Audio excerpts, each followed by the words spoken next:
प्रिय विद्यार्थियों, स्पष्ट है कि ग्राम जनजातीय समूह जो एक क्षेत्र विशेष में बसा हो, कस्बा, नगर, राष्ट्र आदि समुदाय के उदाहरण है। इनमें समुदाय के प्रमुख आधार और अनेक विशेषताएं मौजूद है।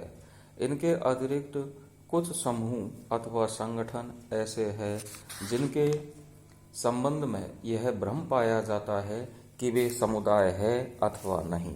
इसका कारण यह है कि उनमें समुदाय की कुछ विशेषताएं तो पाई जाती है और कुछ नहीं। ऐसे समूह जिनके समुदाय होने के संबंध में कुछ भ्रम है, परंतु जिनमें समुदाय की कुछ विशेषताएं मौजूद है, सीमावर्ती समुदाय के अंतर्गत आते हैं। उनको हम बॉर्डर लाइन कम्युनिटी कह सकते हैं। ऐसे सामाजिक समूह जिनके बारे में यह भ्रम हो कि वो समुदाय है या नहीं है, तो उन समूहों को हम समुदाय ने कह करके सीमावर्ती समुदाय कह सकते हैं। अगर प्रश्न आए कि सीमावर्ती समुदाय क्या होता है, ऐसा मानव समूह जिसके बारे में समुदाय होने के बारे में भ्रम पाया जाता है कि वो समुदाय है या नहीं, उनको हम सीमावर्ती समुदाय कह सकते हैं या उन्हें हम बॉर्डर लाइन कम्युनिटी कह सकते हैं। मैकाइवर एवं पेज ने अपनी पुस्तक सोसाइटी में सीमावर्ती समुदायों का उल्लेख किया है। सीमावर्ती समुदाय ऐसे समुदायों को कहा जाता है जिनमें कुछ विशेषताएं तो समुदाय की होती है, साथ में उनमें संस्था, समूह व समिति की भी विशेषता होती है।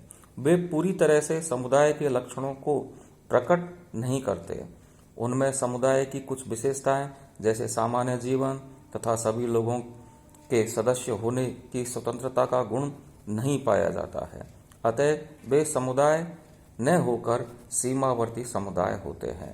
जाति, जेल, पड़ोस, परिवार आदि सीमावर्ती समुदाय के उदाहरण हैं। हम यहाँ सीमावर्ती समुदाय के कुछ उदाहरणों पर विचार करेंगे। तो अगर प्रश्न ये आ जाता है कि सीमावर्ती समुदाय की अवधारणा किसने दी, तो हम कह सकते हैं कि सीमावर्ती समुदाय की अवधारणा मैकाइवर एवं पेज ने दी। अब जो सीमावर्ती समुदाय के उदाहरण है उसके बारे में हम चर्चा कर रहे हैं। सबसे पहले प्रश्न आता है, क्या जाति एक समुदाय है? अब हमारे पास में समुदाय की विशेषता है, हमारे पास में समुदाय की अर्थ और परिभाषाएं है, हमारे पास में समुदाय के आधार है।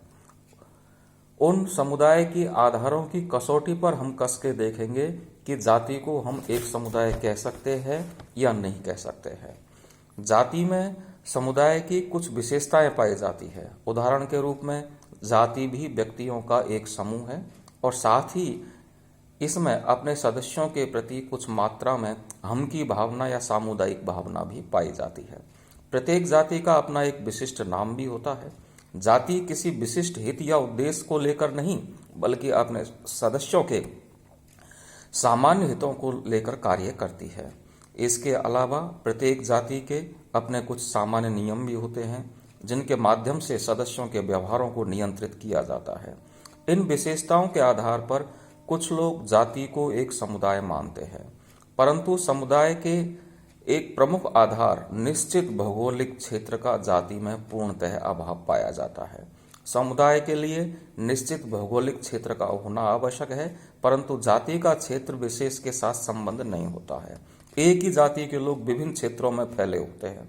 इसके अलावा एक जाति अनेक उपजातियों में बटी होती है और ऐसी स्थिति में सामुदायिक भावना जाति के लिए केंद्रित नहीं होकर उपजातियों में बढ़ जाती है। कुछ ऐसे कारण हैं जिनकी वजह से जाति को समुदाय नहीं माना जा सकता है। प्रसिद्ध समाजशास्त्री मैकाइवर भी जाति को एक समुदाय नहीं मानते हैं। तो इस प्रकार हम कह सकते हैं कि जाति में समुदाय की कुछ विशेषताएं तो है, लेकिन जाति का अपना एक निश्चित भौगोलिक क्षेत्र नहीं होने की वजह से हम जाति को समुदाय न कह करके जाति को एक सीमावर्ती समुदाय कह सकते हैं।